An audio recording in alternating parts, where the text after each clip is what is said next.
This is Chris Evans from Architecting IT, and I'm here today with Matt Watts, Chief Evangelist at NetApp. How are you doing, Matt? I'm doing very well, Chris. Good to be able to talk to you today.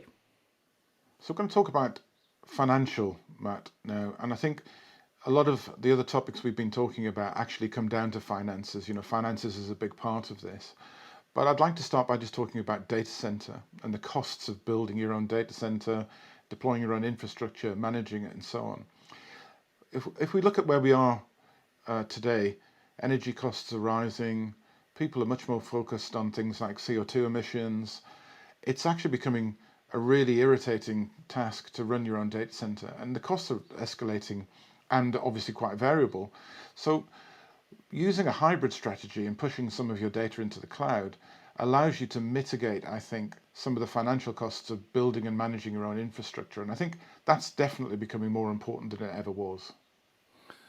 So there are definitely kind of edge cases, right? There are companies where a data center or a new data center is going to be important for them because it just works for their business. But I'm going to say that in most that's an edge case.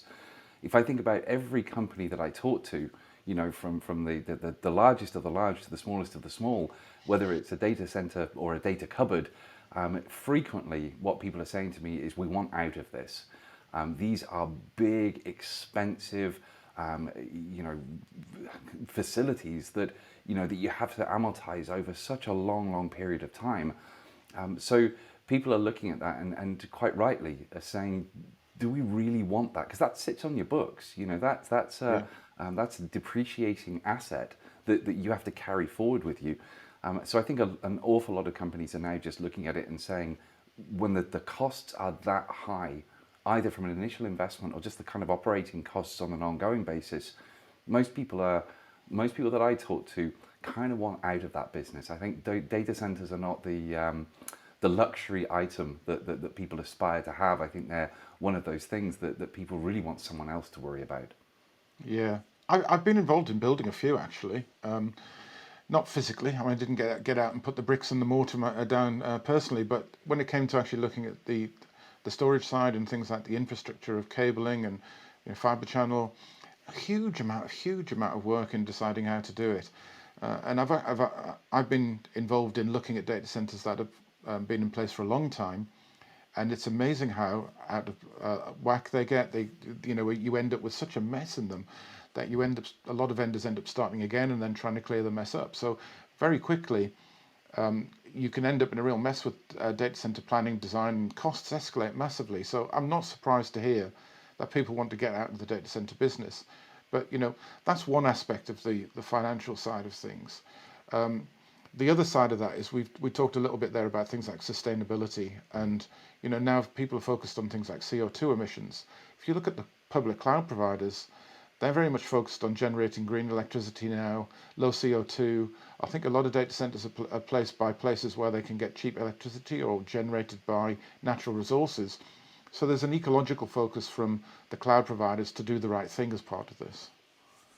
There is, and I'm sure there'll be people listening to this that kind of think, oh, sustainability, that doesn't affect us. The reality is, it will. The entire world, because of climate change, COP26, the Paris Climate Change Agreement, and even governments looking to do the right thing, are now starting to aggressively look at sustainability. And if you think about data centers, a couple of facts just to give you the context.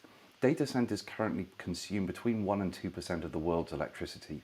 On the kind of projections that we're seeing, by 2025, that could be upwards of 8, if not 10% of the world's electricity. And most of those data centers outside of the cloud providers who've done a great job of kind of getting to net zero or getting towards net zero, most of these data centers are big, energy consuming, CO2 generating assets. And so I think it'll be another reason why people will look at this, because we're seeing it in the supply chain. Dutch government requires a level of EcoVadis, and if you don't meet that EcoVadis rating with them, you can't do business with them. So I think data centers will come under the spotlight because they are such a significant amount of the energy consumption and the emissions that are created for small, medium, and large organizations. Yeah, and ultimately, countries have got to decide how they're going to deal with the problem, and they are going to come back, I think, to companies and say you need to meet certain very, very strict standards, and at that point you're going to push that responsibility somewhere else if you can do it.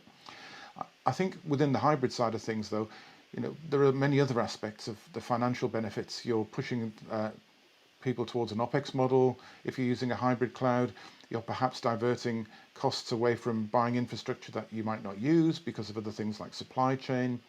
So there's actually a big focus here that we could place on how you actually look at the financial cost of using a mixed hybrid and on-premises model.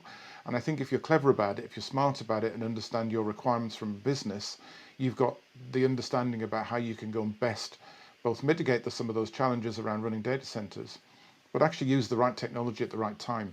And, actually pushing people towards, say, for instance, consuming on-premises storage when they know it's a long-term project, but maybe somebody needs to do some sort of development and test and they just want to try something out.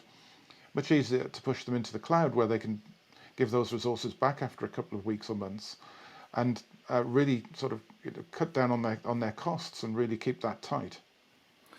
Yeah, agreed. And again, thinking about the whole sort of sustainability side of this, when you look at the quantities of data that we're creating and how much of that is, it's about 10 to 15% of data center energy consumption is storage. So it's a pretty significant portion.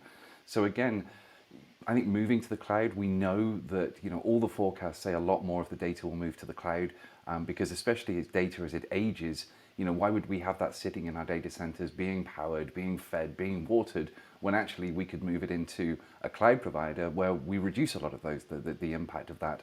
And it's interesting you talk about costs. We are starting to see signs and indications that there could be environmental taxes. So that data center that's currently costing you X, now if we start to see environmental taxes coming in, what does X become when that starts to happen? So again, I think sustainability is a good thing to do, but I think it will also be a financially responsible thing to do as we look further into the future as well, Chris. Yeah, so if you do it right, you save money, and if you do it right, you save the planet. Good reasons to do this all round, I think. Two fantastic reasons, Chris.